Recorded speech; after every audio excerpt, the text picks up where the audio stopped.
Bienvenidos y bienvenidas a una nueva edición del ciclo Conversaciones del área de literatura del Museo Malva. Yo soy Malena Rey, esta es la conversación número 24, un montón. Es un ciclo que empezó en esta misma biblioteca en 2019, de manera presencial por supuesto, y que después en tiempos de coronavirus se adaptó al formato virtual. Están todas las entrevistas subidas en el canal de YouTube del Museo Malva, si alguien quiere pispear las demás.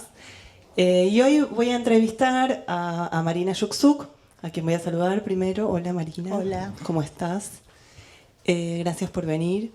Voy a presentar muy brevemente así los hitos de su biografía para que después podamos charlar. Supongo que si están acá es porque la conocen o la leyeron un poco.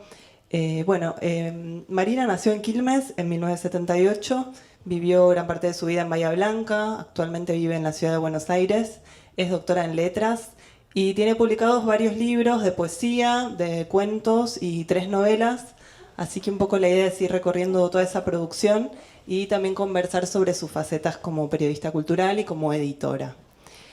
Otras veces acá en este ciclo empezamos por el último libro como excusa y vamos para atrás en la producción, pero me parece que en tu caso, Marina, prefiero seguir en algún punto cierto orden cronológico, porque quiero rastrear cómo es que, habiendo empezado en la poesía, un tipo de poesía más bien objetivista, por momentos bastante narrativa, terminaste escribiendo novelas de vampiras, de fantasmas. O sea, no es que terminaste, seguís escribiendo, ¿no? Pero cómo fue todo ese arco para llegar a algo tan distinto.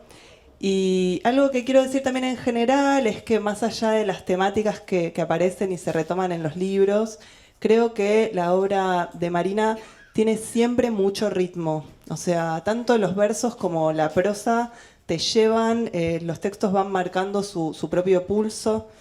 Y está también llena de imágenes cotidianas que van elaborando una subjetividad, siempre con el ímpetu de darle sentido a las cosas, registrando sus matices, sus minuciosidades. Los cambios de ánimo también aparecen mucho, las mutaciones en los vínculos más cercanos. Y bueno, todo esto me interesa ver cómo se elabora en la poesía, en la narrativa, en la novela de más largo aliento. Y bueno, tus primeros 3 libros son de poesía. Los publicaste por separado, pero están también los 3 reunidos en un solo volumen, que se llama como el del medio, Madre Soltera.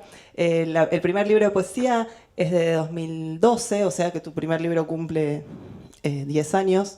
Se llama Lo que la gente hace, y son más bien unas prosas poéticas. Y quería preguntarte un poco por lo que la gente hace, por Madre Soltera, por la ola de frío polar, que es de 2015, más en general primero, ¿no? ¿Cómo fue que empezaste escribiendo poesía? Y si la seguís escribiendo o frecuentando, a pesar de estar publicando narrativa, sobre todo en los últimos años. Sí, esta pregunta la voy a completar antes de morir. Ojalá que sea entre muchos años, pero ahí voy a saber si en algún momento volví a escribir poesía, ¿no? Porque ahora da la sensación de que hubiera una especie de evolución, entre comillas, que es una palabra que en literatura no corresponde, desde la poesía a la novela. Y me parece que no es así, y por eso me parece interesante que justo hayas dicho, bueno, ahora estás escribiendo novela, ¿no? Porque me parece que no es ningún punto de llegada, sino que esto es siempre lo que uno está haciendo ahora. El orden de los libros en realidad está un poco trastocado.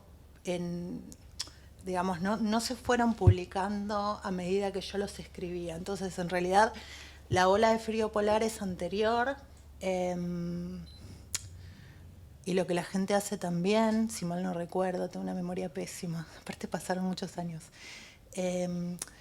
Aparecieron en un momento unos poemas en prosa. Yo venía escribiendo poesía. ¿Esto por qué lo digo? Porque estos poemas en prosa que vos decís, para mí fueron como una especie de clivaje, después me di cuenta de eso, a empezar a escribir relatos breves, porque de hecho en la primera edición de Lo que la gente hace, que fue uno de los primeros libros de Blat y Ríos, creo que el tercero de hecho, habían publicado a Ira y a Pavón, y después salió mi libro.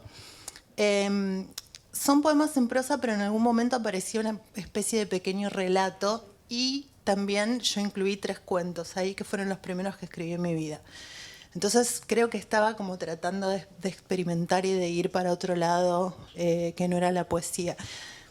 Yo empecé a escribir poesía cuando era adolescente, cuando estaba estudiando letras, bastante influida en un buen sentido por el ambiente en que me encontré en Bahía Blanca con un montón de poetas, con la editorial Vox, con poetas como Mario Ortiz, Marcelo Díaz, Sergio Raimondi, en fin. Lucía Bianco, que... Sí, un gran semillero de poetas, Claro, Bahía Blanca. exacto. Yo me acerqué al espacio Vox a hacer algún taller y los conocí a todos ellos, y entonces yo ya había empezado a escribir poesía y fue muy natural que todos los años siguientes fueran de mucha producción de poesía, lectura de poesía, discutir poesía con ellos. Cuando yo me mudé a Buenos Aires, empecé a leer otras cosas, empecé a ver mucho cine, parece que no tiene nada que ver, pero creo que confluye todo esto en mis últimas novelas, y empecé a escribir algo de narrativa muy de a poco.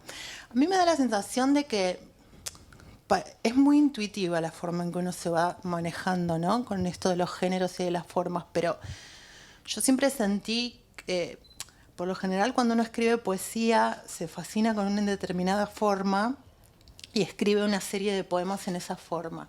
Sin planificarlo, es algo que sale así. Y una vez que la agotaste de alguna manera esa forma, ya no te interesa más o ya no te surge más un poema escrito así. Me pasó con los primeros poemas en verso, me pasó con los poemas en prosa. Como uno siente una especie de bueno, ya fue suficiente, ya investigué lo que tenía que investigar con esta forma, estoy lista para lo próximo, a veces lo próximo no sabes qué es, entonces hay una especie de impasse ahí medio inquietante, que no sabes qué es lo que sigue. Pero bueno, es un poco eso, es esa sensación de que ya de alguna manera aprendiste o experimentaste lo que tenías que experimentar en una forma determinada y entonces te interesa pasar a otra, ¿no? Me cuesta un poco en ese sentido imaginarme hoy escribiendo poesía, porque además es bastante artificial, me parece, para los escritores esa diferenciación de géneros. Por más que probablemente a uno lo conocieron como poeta y después escribe narrativa y entonces dicen te pasaste a la narrativa, pero en realidad no hay ningún te pasaste, sino que todo es escribir. Sí, igual para mí se nota un montón cuando una narradora o un narrador es lector de poesía, escribe poesía. Hay otro tipo de sensibilidad, a veces al nivel de la frase, de la selección léxica. No sé, hay algo respecto al ritmo también. Me parece que ahí la poesía tiene algo que sigue de una manera subrepticia estando ahí. Quería preguntarte por Madre Soltera, justamente porque creo que es un poemario que marcó un punto de inflexión en tu escritura. Creo que el otro libro que lo hizo fue La Sed, por supuesto. Madre Soltera es un libro que siento que se leyó mucho, que aparte ganó el premio Indio Rico con un jurado compuesto por Diana Velesi, Arturo Carrera y Francisco Garamona, que se publicó también en España, y que es un libro hermoso, que en algún punto siento que se preanunciaba en La ola de frío polar, que el último poema se llama Esta extrañeza no deja de arrasar como un tornado, que habla justamente de la experiencia de poetizar la maternidad, que en tu caso creo que es tratada la maternidad como una experiencia arrasadora, y que Madre Soltera retorna con todo su protagonismo a estar en primer lugar, y me parece que lo haces de un modo que, digo, ahora hay muchos libros sobre maternidad, el tuyo es de 2014, y creo que lo haces vos de una manera que genera una identificación fácil con las personas que somos madres, porque está llena de ambivalencia, justamente la experiencia ahí, ¿no? Es un poemario en el que se pasa del amor al odio, del encanto al desencanto, se habla de lo sagrado y de lo cotidiano al mismo nivel. Se pone en juego la relación muy particular con un hijo pequeño, pero también con lo universal del rol de las madres. Me hizo acordar mucho en algún punto al Nudo Materno de Jane Lazar, que es una feminista que escribió en el 76 también un libro que habla de la maternidad sin romantizar nada y diciendo es un sentimiento ambivalente. El mismo día puedes amar a tu hijo y pensar que es lo mejor del mundo y detestarlo y pensar lo peor. Quería preguntarte un poco qué implicó para vos escribir este poemario tan íntimo también, porque en algún punto es la propia maternidad la que se exhibe o se da a leer, y qué repercusiones fue teniendo para vos a lo largo del tiempo, con sus reimpresiones, con también ver a un hijo más grande también, volver a esa escena más primigenia del bebé. Mira, este es el libro que yo escribí más espontáneamente. Siempre es medio extraño hablar de espontaneidad cuando uno habla de literatura porque no existe la espontaneidad pura, digamos, ¿no? Uno escribe en un archivo o en un cuaderno y después corrige, vuelve sobre ese texto y además en el momento en que vos escribís un poema tenés toda una formación atrás de años de lecturas, de pensar, de discutir con poetas, de cosas que escribiste antes. En definitiva, es raro esto de qué es lo espontáneo al escribir, pero aún así siento que fue el libro que escribí más espontáneamente en el sentido de que estaba muy encerrada en mi casa, muy aislada y muy drogada también de alguna manera, ¿no? Porque esto es literal. Cuando una madre está amamantando, vieron que se crea oxitocina a un nivel, es difícil de explicarle a alguien que no haya tenido la experiencia, pero estás en un estado que realmente es como muy particular, que por supuesto después nunca se repitió en mi vida, un poco más desinhibida también. Yo pienso que todo ese estado, y mal dormida, y el mal dormida también te hace estar desinhibida. Entonces yo creo que todo ese estado tuvo mucho que ver con Madre Soltera y con cómo aparecen en ese libro.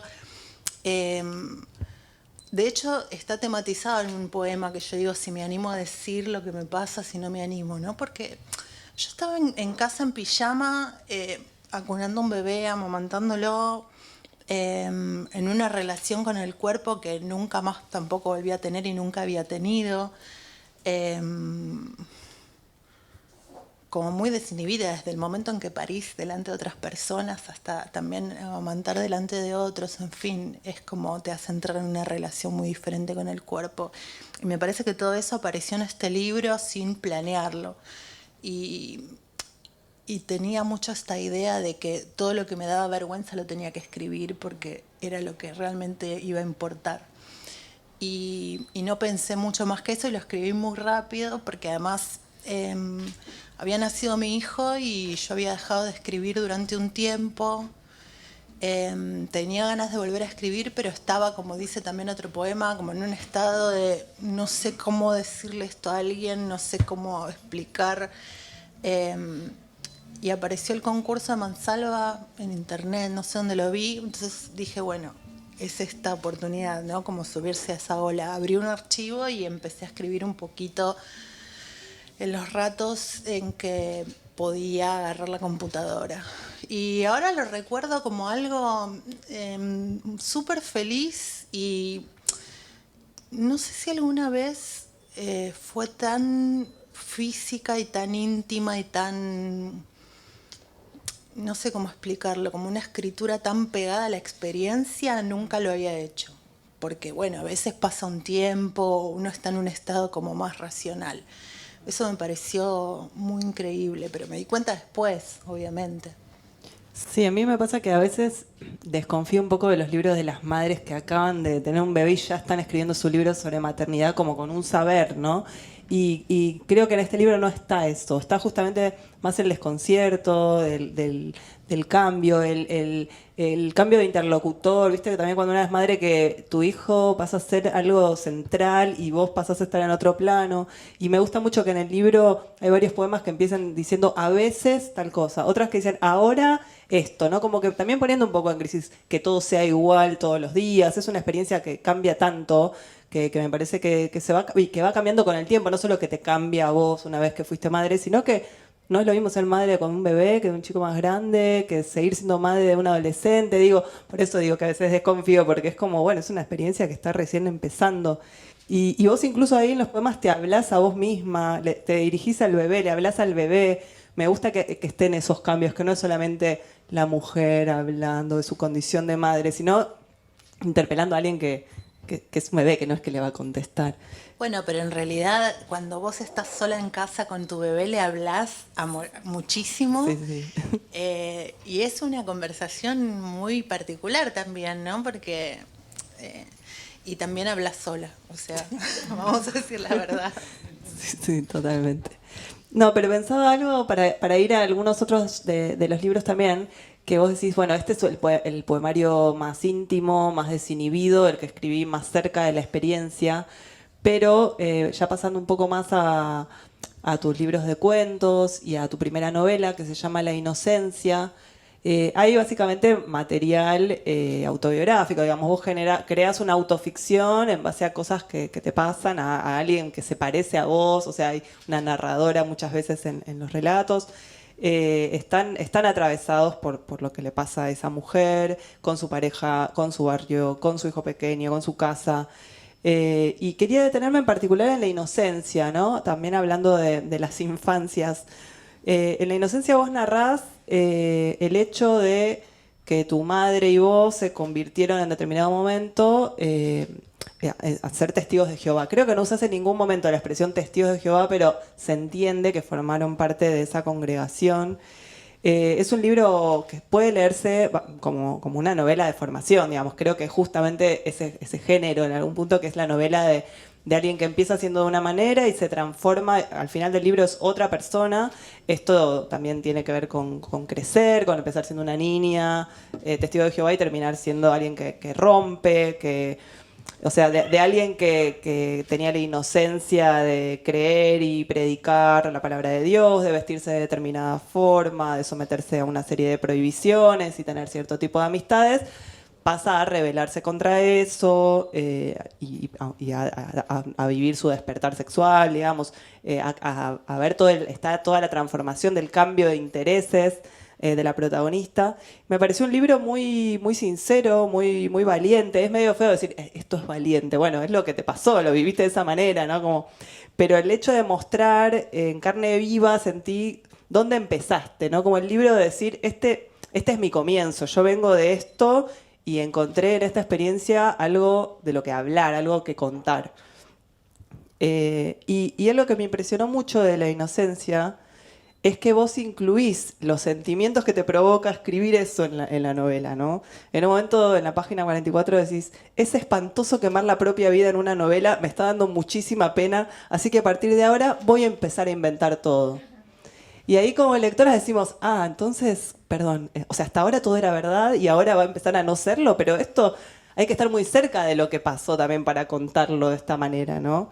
En otro momento decís, estoy cansada de escribir este libro y me falta muchísimo, como que todavía hay un lugar al que llegar, al que falta contar. Quería preguntarte un poco, ¿cómo te llevaste con la autoficción y qué implicó para vos escribir un texto así, que es como un ajuste de cuentas también con vos misma, con tu pasado? Sí, pero esa frase me la citaron bastante después de que saliera el libro, como que llama mucho la atención. Para mí es importante siempre tener en cuenta que un narrador sí o sí forzosamente es alguien que miente y que inventa. Tanto al escribir ficción como al escribir autoficción, y sobre todo en este caso que de alguna manera La Inocencia es la historia de una chica que sale de un orden en el que se crió y en el que se sentía de alguna manera oprimida, si bien ella había aceptado, pero bueno, ¿qué puede aceptar uno a los 10 años, no es cierto? Había aceptado empezar a estar en esta religión, pero en un momento le considera como que necesita otra cosa, en fin, pero la salida es justamente a través del engaño. Me gustan esos personajes de mujer que burlan de alguna manera a algún tipo de autoridad. Porque si bien la narradora, vos me decís sincero, ¿no? Y yo entiendo que dé ese efecto la lectura, pero en definitiva es una protagonista que en un momento empieza a mentir mucho, como hacemos muchas veces en la adolescencia para abrirnos cierto espacio afuera de nuestra casa, de la vigilancia de los padres y demás. Empezamos a decir voy a la casa de tal, o no sé, nos inventamos como toda una vida paralela. Y no solamente eso, sino que también hay un clímax en el libro, digamos que es un juicio en el que ella se tiene que enfrentar con 3 varones que son la autoridad de la iglesia, que van a decidir si es culpable o es inocente, que es uno de los sentidos que tiene este título, la inocencia. Y ella les inventa una historia. Yo siempre la pensé como una especie de Sherezade que inventa y empieza a narrar para no morir, ¿no? Para que no le corten la cabeza. De todas formas, de hecho la absuelven. Sí. Le creen y la absuelven. Sí, se arrepiente, ¿no? Claro, te tenés que arrepentir primero para volver a formar parte. Exacto, pero ella lo que se da cuenta frente a esta situación es que, bueno, estas personas que están acá claramente son hombres, son humanos igual que yo y no hay ningún dios, bueno, por lo menos en esta escena, ¿no? Pero a mí, mi experiencia de escribir autoficción es que el efecto de realidad entiendo que es fuerte, sobre todo cuando el narrador se corresponde más o menos en su biografía con el autor. También soy una chica, tengo toda la edad, todo esto perfectamente podría ser mi vida. Pero realmente cuando estás escribiendo un libro, la sensación es de que estás escribiendo un libro. Nunca es de que le estás contando tu vida a alguien. De hecho, el libro empieza a cobrar vida propia, ¿no? Como una vez que más o menos está encaminada la historia, te vas dando cuenta de que por ahí hay algo que fue real, pero no es tan importante, o de que es más interesante plantearlo de tal o cual manera. Por eso yo siempre pienso en esta discusión medio absurda entre autoficción sí o no, escrituras del yo y demás, que siempre se plantea de una forma medio banal, que siempre es una cuestión de grados, que no existe ningún escritor que de alguna manera en la ficción no mezcle sus obsesiones, su historia y demás. A veces uno lo conoce y lo ve, otras veces no tanto, pero en la autoficción, por ejemplo, esta novela podría haber estado en tercera persona. ¿Por qué yo escribí un yo? Porque en este caso, esto también es algo que lo pensé después, uno cuando escribe no tiene ni idea de lo que está haciendo, y eso me parece importante. No fraguar esa experiencia como no, porque yo decidí. No. Después me di cuenta que en este caso para mí ese yo tenía un valor particular, porque era una chica que estaba diciendo yo y que estaba contando su vida sexual y que estaba contando su intimidad. Y una chica de una generación a la que se le había enseñado que eso no se podía hacer. A nosotras, ¿no? Siempre fue como... También tiene un lenguaje como medio vulgar por momentos y medio obsceno que a mí me parecía interesante porque sentía que no solamente la protagonista era una transgresora, sino que el hecho de contar esa historia era una transgresión, ¿no? A las mujeres se nos enseñó desde chicas a ser muy celosas de la intimidad, de no decir ciertas cosas en voz alta. Cuando éramos chicas era como raro que alguien dijera menstruación, parecía como que rasgaba el aire, ¿no? Bueno, obviamente las cosas cambiaron mucho, pero yo tengo 44 años y entonces me pareció que la primera persona tenía ese valor también testimonial y que le daba un peso extra al libro, que no siempre lo tiene.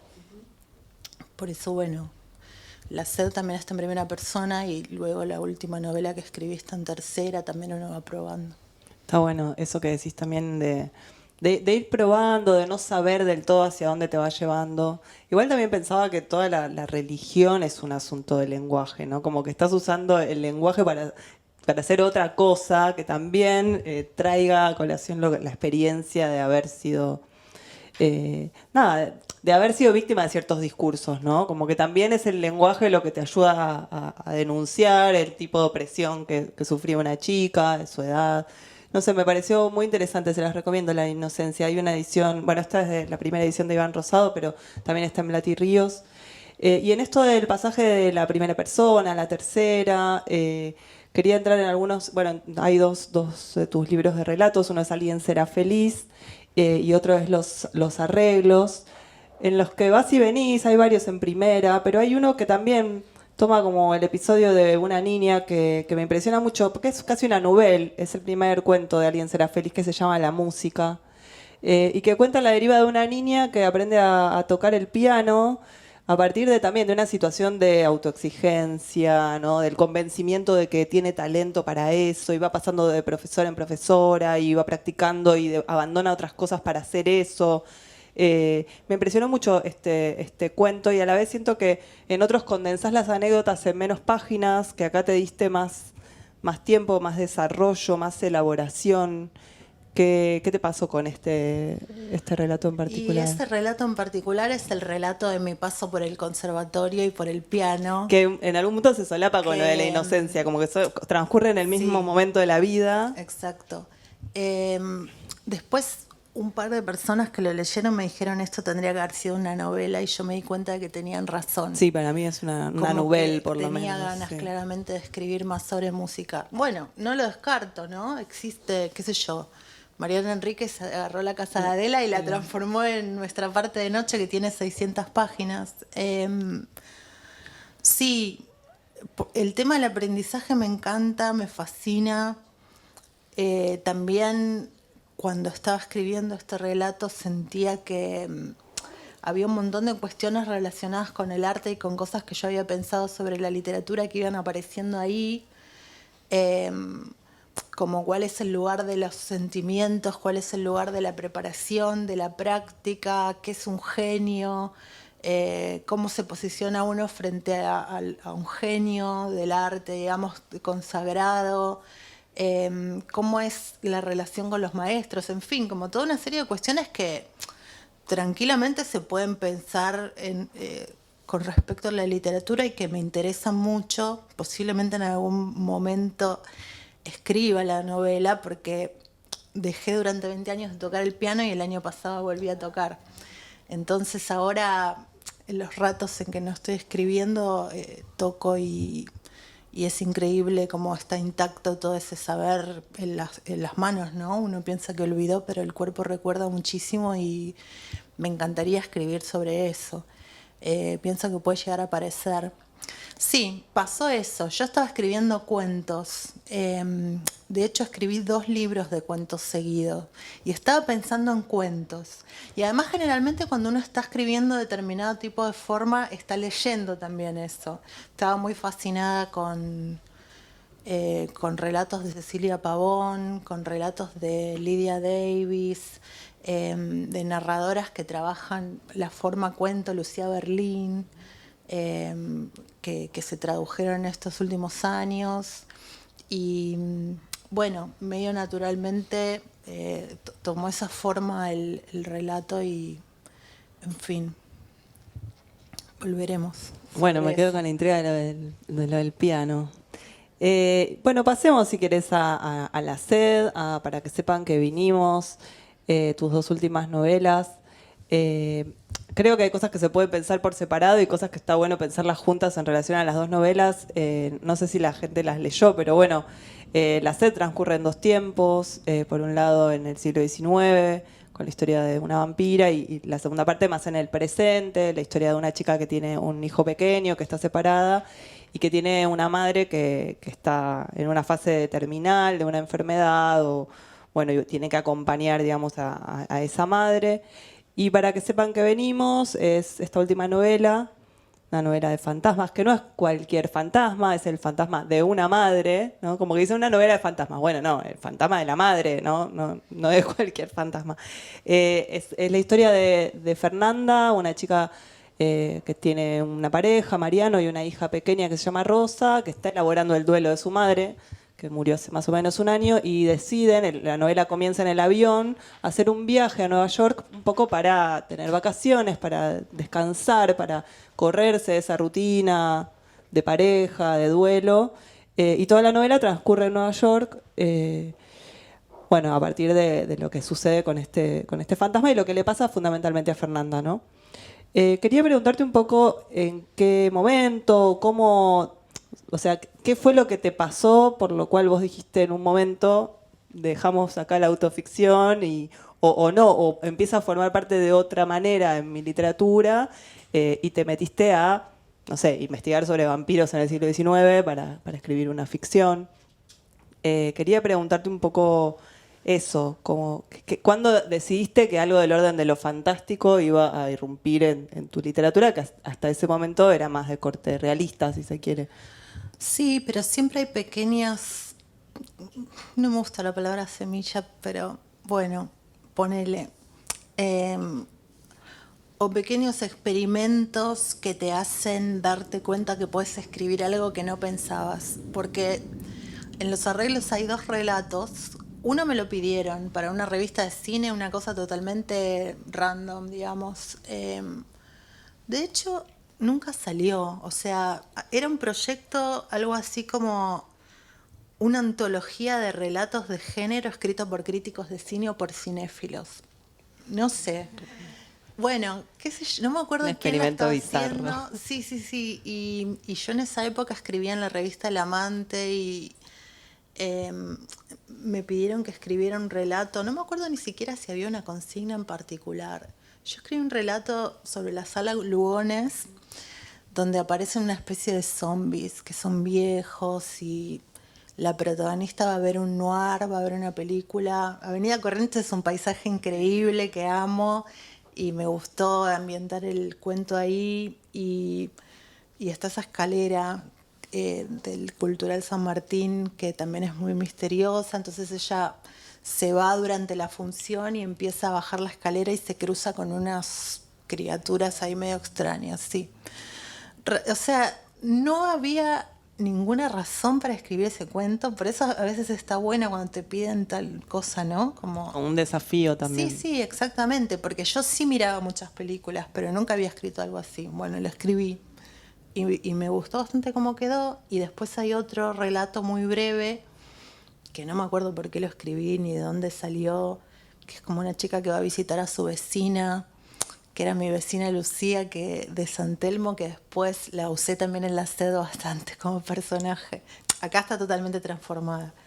Y la vecina está haciendo una torta. No, también era un pedido, ahora que me acuerdo, de Valeria Tentoni de para no sé qué, para una revistita de bahienses, algo así, no me acuerdo bien.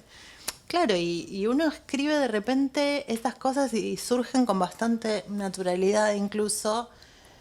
Y yo pienso que ahí se me empezó a instalar esa sensación de que quizás muchas cosas que a mí me gustaban en el cine y que las había pensado hasta este momento totalmente separadas de la literatura, de repente se podían llegar a unir.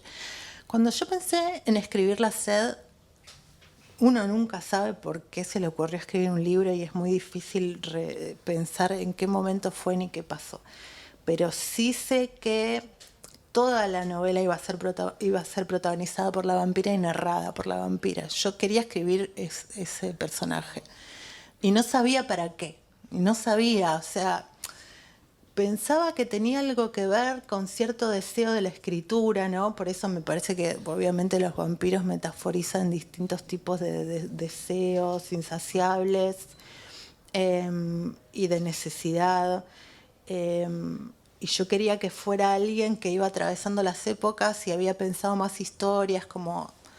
eh, bueno, finalmente no fue ese el libro porque cuando ya tenía escrita una parte me di cuenta de que el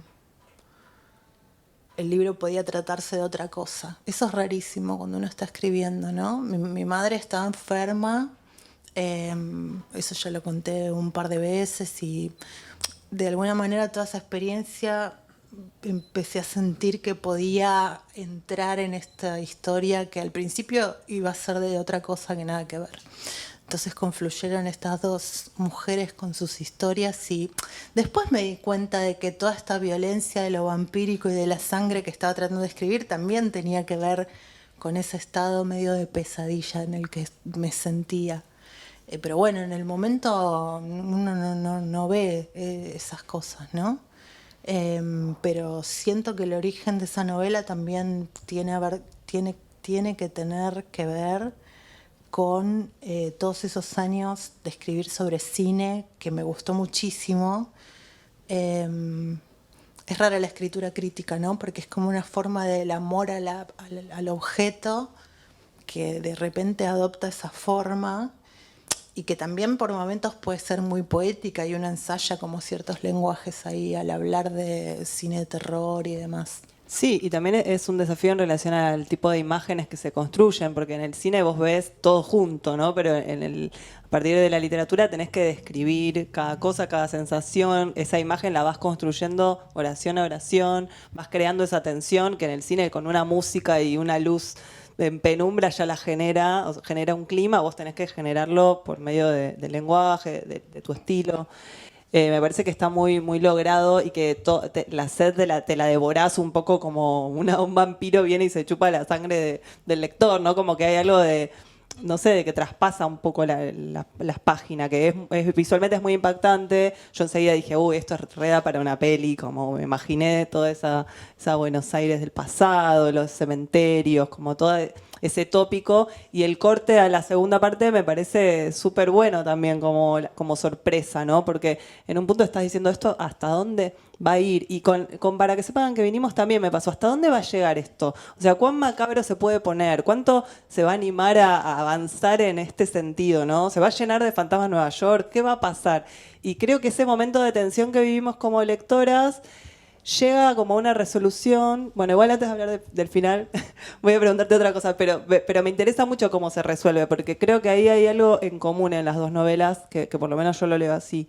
Pero digo, las protagonistas en general son mujeres, y también en general, por lo menos en la segunda parte de la serie, en Para que sepan que vinimos, están angustiadas, o sea, tienen una tensión muy fuerte, ¿no? Como atraviesan un mal momento, trasladan también esa angustia. Yo estaba leyendo esto y antes de dormir y después decía, uy, quedo medio cargada, como que hay algo de la experiencia de lectura que también te genera la angustia que tiene el personaje de Fernanda, logra atravesar la página y llegar a nosotras.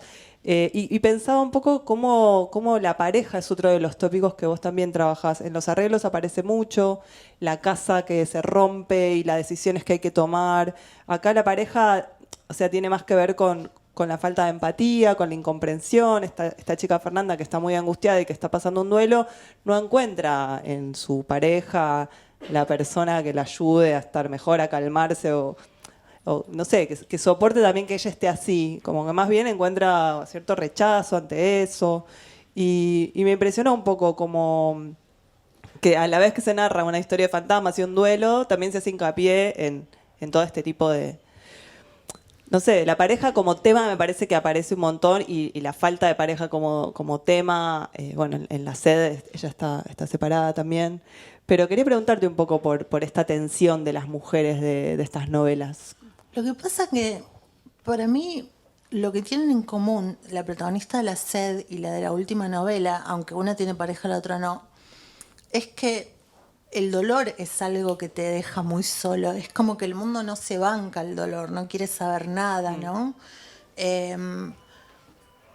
Cuando alguien muere, bueno, vienen todos al velorio y saludan, que por supuesto está muy bien. Y yo estoy muy a favor de las ceremonias y de los rituales, porque entendí en estos últimos años que tienen un valor, pero después te quedas solo y no hay muchas personas, los duelos pueden ser muy largos, no hay muchas personas que te puedan acompañar en todo el proceso, de hecho casi ninguna, ¿no? Y ni siquiera a veces las más cercanas y más íntimas.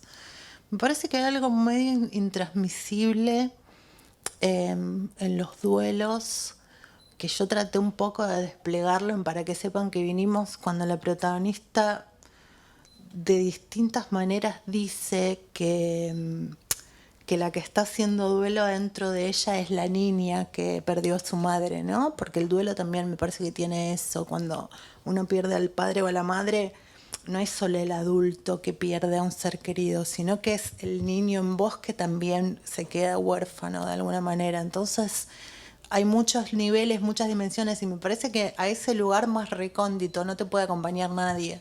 Y creo que esta última novela es como un poco la expresión de eso, ¿no? No tengo ni idea que me preguntaste igual. No era una pregunta, creo que yo tampoco sé qué te pregunté, era como un comentario, pero... Lo de la tensión. No, lo de la Sí. tensión, la angustia, ¿no? Como también No, Escribir sobre eso debe ser fuerte. tiene que ver también con...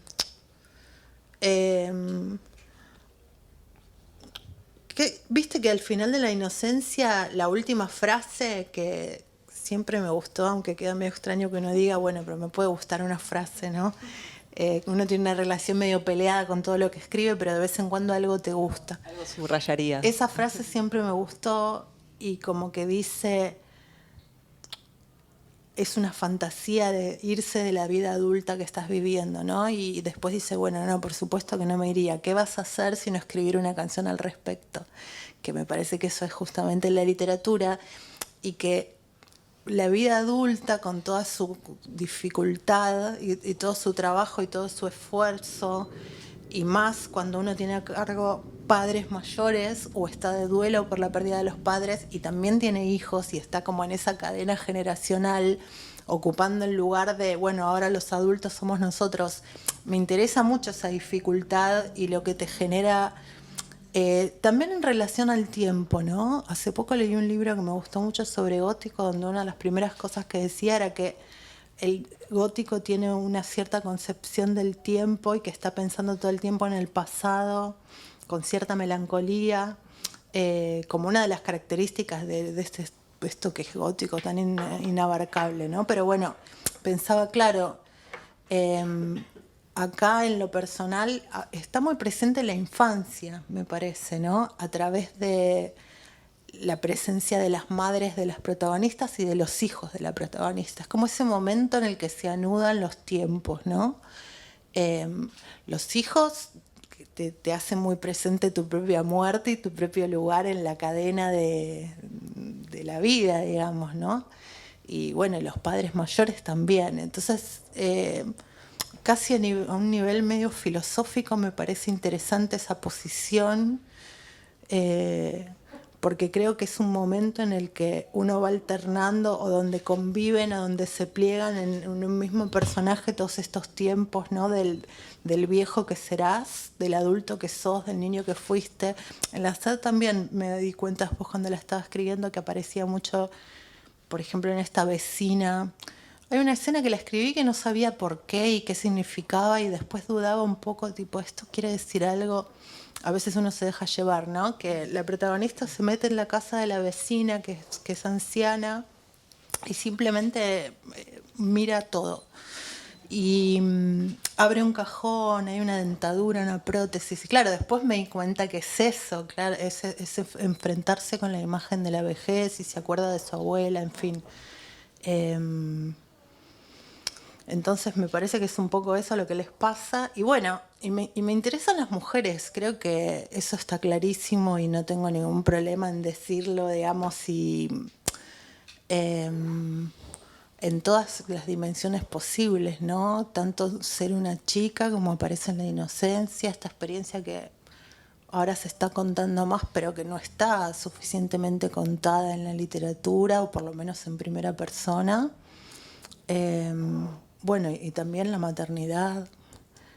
Sí, voy a retomar lo de los finales, porque son dos novelas difíciles de terminar, no voy a spoilearles nada, pero me llama la atención que tanto en la SED como en Para que sepan que vinimos, la salida de la ficción es como la evasión de la protagonista de lo que le venía pasando. O sea, los conflictos no es que se resuelven por vías realistas, no es que hay un final feliz o una resolución o que se toman el avión de vuelta y vuelven de Nueva York y ya se les pasó, digamos, sino que hay un viraje total en lo que sucede en la novela. Esa mujer se transforma en otra cosa y termina escapando en algún punto las dos mujeres de este modelo familiar, del rol que tenían, que las estaba claramente asfixiando.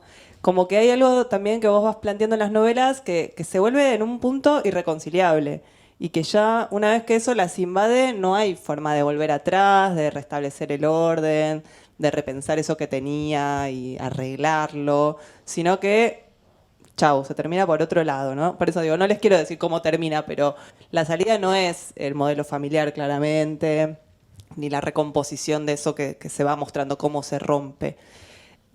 Es que en La Inocencia también, yo recién ahora estoy pensando las conexiones entre las tres novelas, cosa que está bueno porque uno entiende lo que escribió, digamos, y siempre es en las entrevistas, lamentablemente. Claro, vas pensando mientras te No quedo preguntamos. Bueno, exacto. pero La Inocencia es una novela de formación. Igual hay una transformación durante toda la novela que, bueno, va creciendo, ¿no? La protagonista termina Hay una siendo... transformación en el sentido contrario, de dejar de creer en algo, porque yo pienso que también, no, lo que pensé en estos días, porque me lo preguntaron bastante también a raíz de la salida del último libro, es que lo que tienen en común las tres protagonistas, me parece, es cierta relación con la creencia y con qué uno cree que es el mundo, cómo lo tiene organizado, ¿no? En el caso de La Inocencia, esta protagonista que cree en Dios y que no solamente eso, sino que pertenece a una organización y a una comunidad medio férrea, donde tiene que cumplir a rajatabla con una serie de mandatos porque la existencia de Dios implica todo ese modo de vida, ¿ok? Después en La Sed, la protagonista de la segunda parte, por lo menos, es como esta partición del mundo, ¿no? Ah, existe esta criatura que yo siempre pensé que era ficcional, entonces la ficción y la realidad no son lo que yo creía, ¿no? Y a partir de ahí, bueno, ¿qué puede llegar a existir? Entonces también es como un orden que se resquebraja. Y en la última novela claramente también porque irrumpe lo sobrenatural, algo en lo que ella dice que no cree, ¿no? Si bien después dice, mi madre creía en fantasmas, ¿no? Entonces me parece que siempre de alguna manera aparece el tema de la creencia y de esta cosa tan dolorosa de descubrir que uno no vive en el mundo en el que pensó que estaba viviendo, o algo así. Eso es lo que pensé, se lo quería decir a Está alguien. bueno, está bueno, está bueno. Hablaste bastante del cine, de las películas, de tu trabajo como periodista de cine. Y quería preguntarte, porque vos trabajaste durante muchos años escribiendo, reseñando muchas series, muchas películas. Siempre todos los viernes me acuerdo de leer tus reseñas en las 12. Usaba eso de recomendación muchas veces para después yo ver cosas. Y ahora me parece que no estás en ese rol de periodista, de estar al tanto de la novedad cinematográfica, de tener que generar una crítica en función de lo que acabas de ver. Y quería preguntarte un poco eso, qué te aportó para tu escritura y también qué te repelió en algún punto del periodismo o qué problemas le ves hoy por hoy a ser periodista cultural. Eso da para discusión. No querías esperar el micrófono, me lo saqué. Eh, Hubo un momento en el que me generó muchísimo deseo escribir sobre películas. Me parece que a veces con ciertos tipos de escritura, con ciertas cosas con las que uno se fascina, pasa lo mismo que con el amor, que se apaga, ¿no? Como esto que aparece en mi última novela, que se termina. Un poco me pasó eso, más cuando uno algo que te apasiona lo convertís en un trabajo y semana a semana tenés que entregar una nota. Y también cuando al mismo tiempo estás escribiendo literatura y sentís que hay como una especie de energía creativa, me suena horrible, pero digámoslo así, que vos la estás poniendo en un lugar y en realidad preferías ponerlo en otro lugar. Porque la nota, y escribí muchas notas que me gustaron mucho, en la agenda también en una época escribí notas que eran muy libres, entonces tenían mucho que ver con la escritura literaria. Pero claro, de repente un día ya escribiste 12.000 caracteres, entonces ya no tenés tanta cuerda para escribir un cuento, terminar lo que estabas escribiendo y demás. Sumado a la precarización muy brutal, yo creo que el año en el que dejé de escribir notas fue en el 2020, porque ya era realmente ridículo lo que pagaban por las notas. No me pasó a mí sola, le pasó a mucha gente y es una pérdida porque muchas personas muy inteligentes y buenas lectoras dejaron de colaborar con los medios. Lo que a uno le pasa nunca te pasa a vos solo, ¿no? También hay un contexto en el que se transformó mucho la crítica, la idea de crítica con las redes sociales. Me parece que está muy en auge esto de la recomendación, que es otra modalidad totalmente distinta. En fin, Pero digo, al mismo tiempo que yo dejé de escribir sobre cine, o más o menos en el mismo periodo, dejaron de existir prácticamente las revistas de cine, las revistas especializadas también de muchos rubros. Algunas se digitalizaron, otras no, en fin, se transformó mucho el escenario y hubo en un momento una conversación sobre cine muy apasionada y muy interesante que me parece que ahora casi no está más. Sobre literatura quizás se podría decir lo mismo, pero me despreocupo porque yo estoy del otro lado. Vos Entonces... eras periodista de cine, ¿no? No, yo reseñaba y entrevisté a muchas escritoras que aprovechaba para conocerlas, Claro. porque me interesaba hablar con ellas, eso me parece re lindo. A Mariana Enríquez la conocí entrevistándola cuando salió Este es el mar, a María Gainz, en fin. Las escritoras que me gustaban aprovechaba y las entrevistaba y me leía todos sus libros, que también es una manera de leer que me encanta, ¿no? Como pensando en la obra. Y además yo fui a la universidad y estudié letras y hice crítica literaria en la academia durante varios años, entonces también tengo como incorporado eso de pensar en términos de una obra y de buscar conexiones y demás. Pero bueno, cambió mucho el panorama y no lo extraño para nada. No volvería.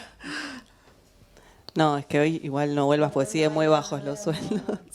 No, y esto que mencionaste, bueno, a Gainz, mencionaste a Mariana Enríquez, y pensaba, bueno, no soy nada original, ¿no? Pero que hay de repente un grupo de escritoras argentinas y de otros lugares de Latinoamérica también que están escribiendo este tipo de historias, más de género, novelas, pienso en Schweblin, en Mariana Enríquez, incluso en Dolores Reyes, en tus últimas 2 novelas.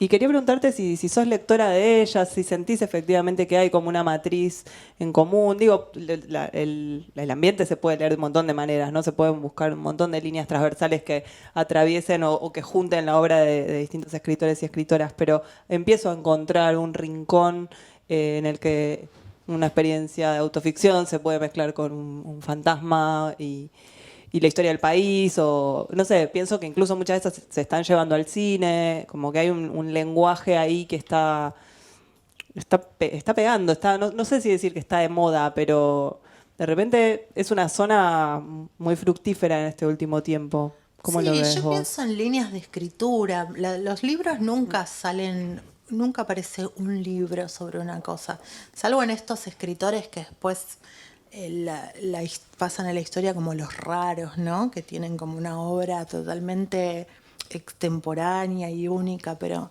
después en general, si uno hace un corte en los escritores de una época, es común que aparezcan estas líneas de escritura y por supuesto que tiene que ver con qué leyó una.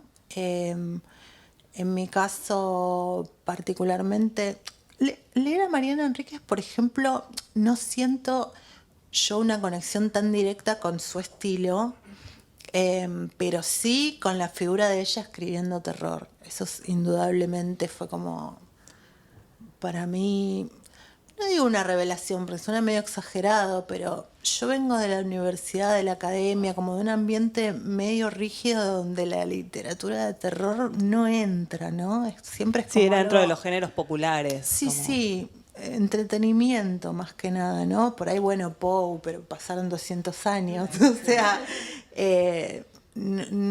podés hacer toda la carrera de letras sin que te nombren a Stephen King o a escritores así por el estilo.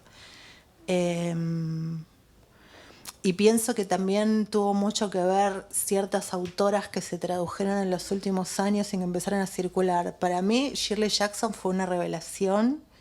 Estoy loca por ella. Es la escritora, no sé si decir que yo querría ser, no, porque obviamente, pero sí tiene como esta obra tan extraña, una novela de cada clase, eso me encanta.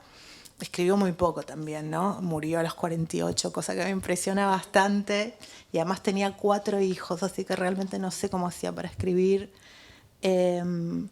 Pero soy muy fan de ella, me gusta muchísimo, me parece que en ella está muy presente también el mundo de lo femenino, de lo doméstico, también muy atravesada su escritura por la experiencia de la maternidad, aunque no parezcan todo el tiempo hijos, ¿no? Pero no pasa por ahí.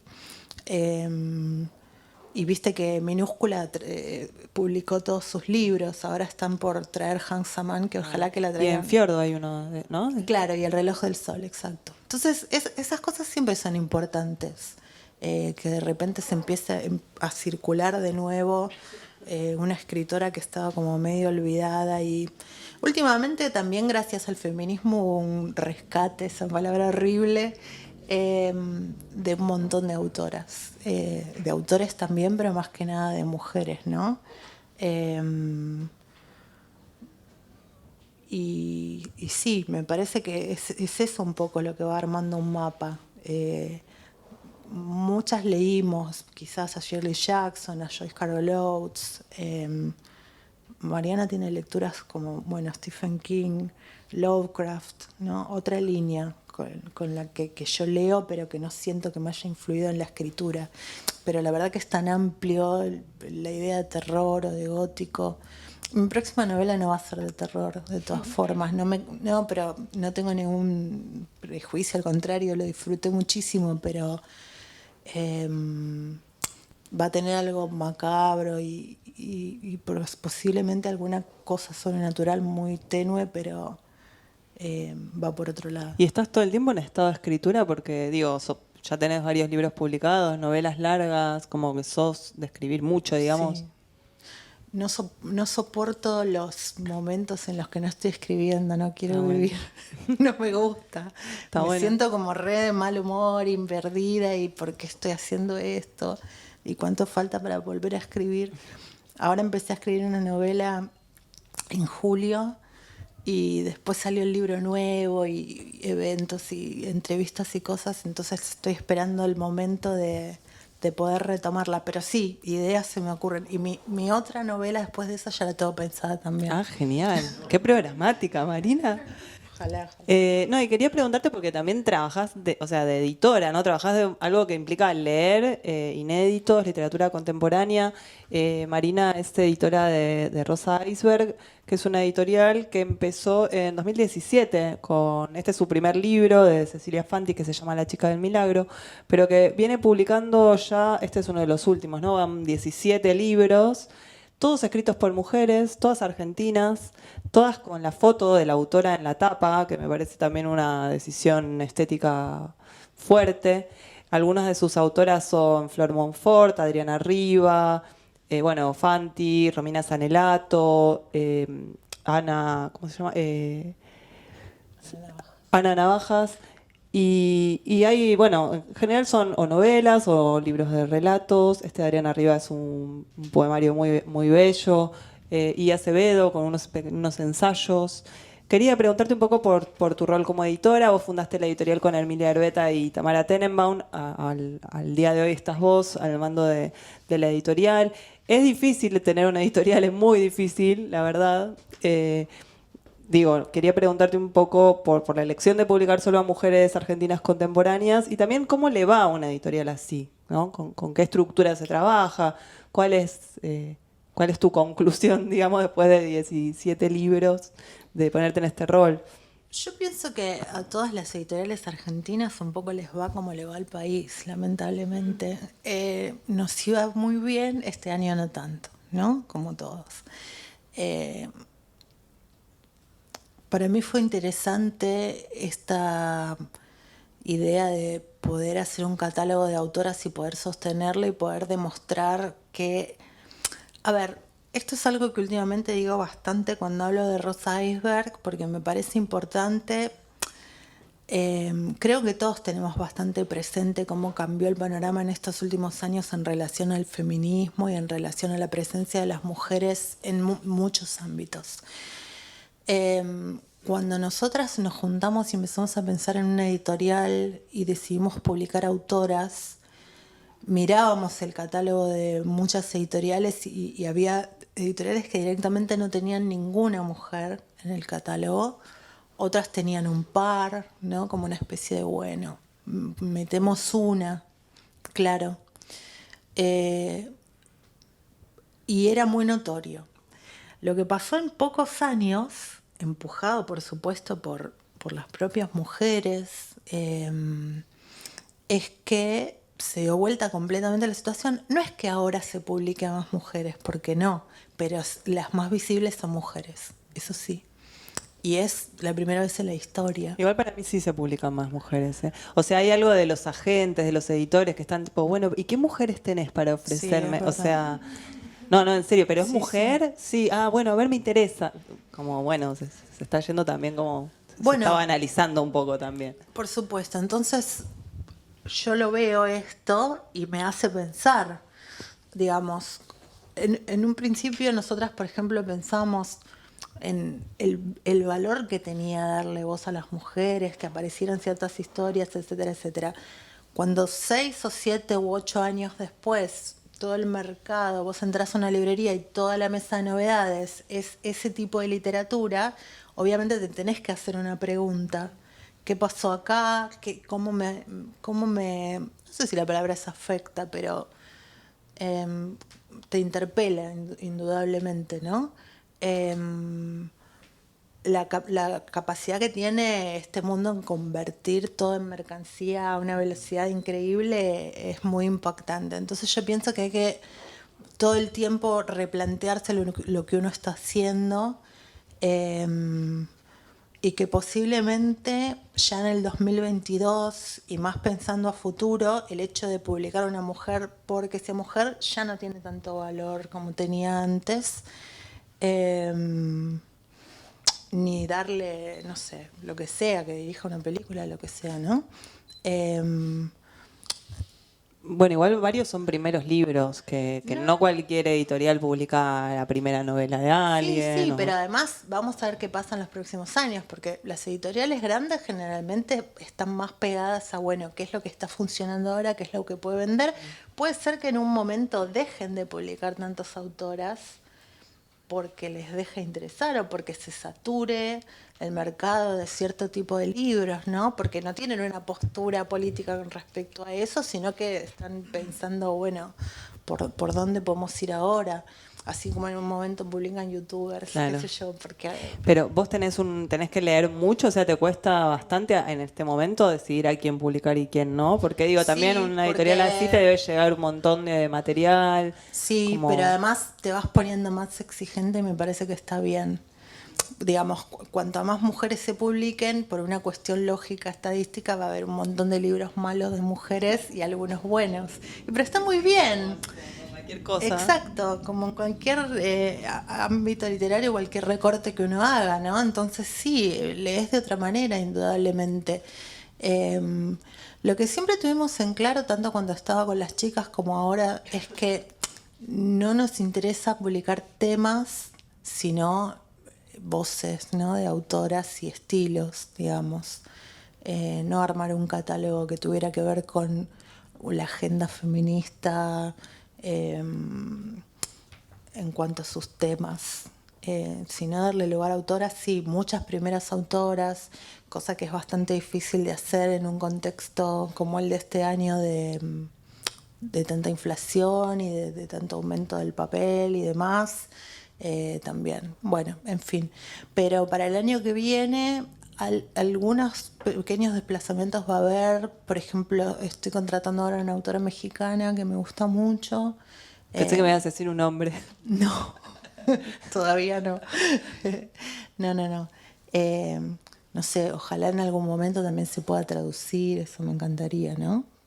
Digo, ir moviéndose un poco también, porque es tan unipersonal la editorial, Claro. que también para mí tiene que ser estimulante, ¿no? Como si no se vuelve un poco rutinario, digamos. ¿Y ahora cuántos libros estás haciendo por año? El año pasado publiqué 5 y me resultó un montón, medio excesivo, entonces este año decidí publicar 3 para tener más tiempo para escribir. No tuve más No, tiempo pero para está escribir. bueno igual eso, como que también saber como lectora que cuando llega un libro de Rosa Iceberg es porque hay mucho trabajo puesto ahí, porque se lo eligió muy bien, como que no da lo mismo. O sea, yo desconfío de las que sacan 2 libros por mes todos los meses, ¿no? Como, bueno, no, tanto había para publicar, es una cuestión más de elegir. Bueno, Marina, llegamos al momento del cuestionario Proust.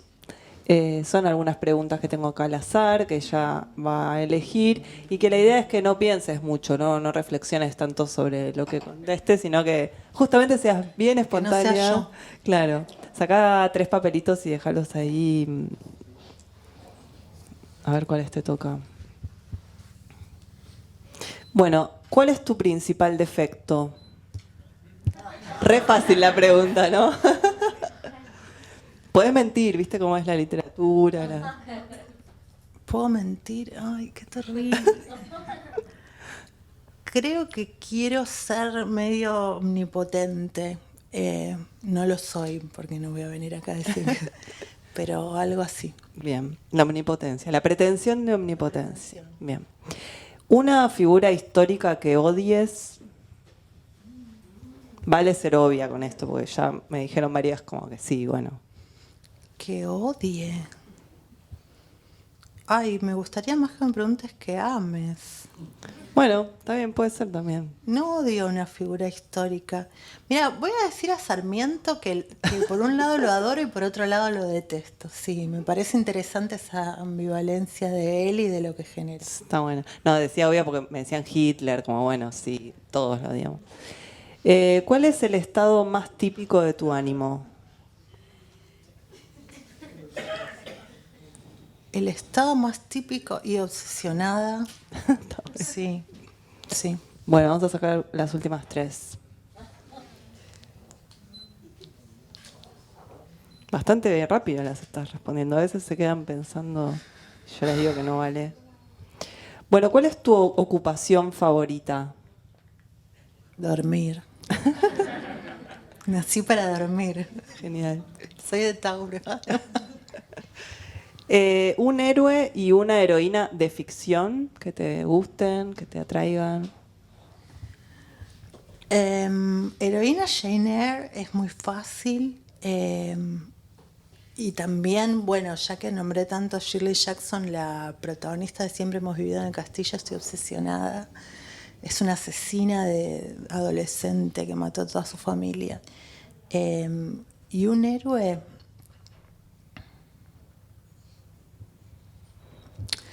Creo que cualquier protagonista de Kafka. Sí. Está bueno. Bueno, digamos, un concepto de héroe medio amplio. claro, sí. Antihéroe. Sí. ¿Cuáles son tus autores favoritos en prosa? Bueno, ya dijiste Shirley Jackson. No sé si querés agregar alguno más. Mis autores favoritos en prosa. Estoy leyendo a Steven Milhauser y me está gustando tanto. Lo publicó Interzona. No digo que sea mi favorito, pero bueno, ahora estoy fascinada. Y leí August Eschenburg, que es una novelita sobre un chico que quiere fabricar autómatas a fines del siglo XIX, en una época en que los autómatas ya están pasando de moda, ya pasaron de moda. Entonces tiene como esa cosa del artista medio fuera de época, me encanta. Bueno, muchas gracias, Marina. Gracias a todos y a todas por venir. Un placer para mí haber conversado con vos. Nos vemos en noviembre, recién en octubre no va a haber ciclo porque bueno, hay otras actividades. Así que gracias a todos y a todas y hasta la próxima. Bueno, muchas gracias a todos.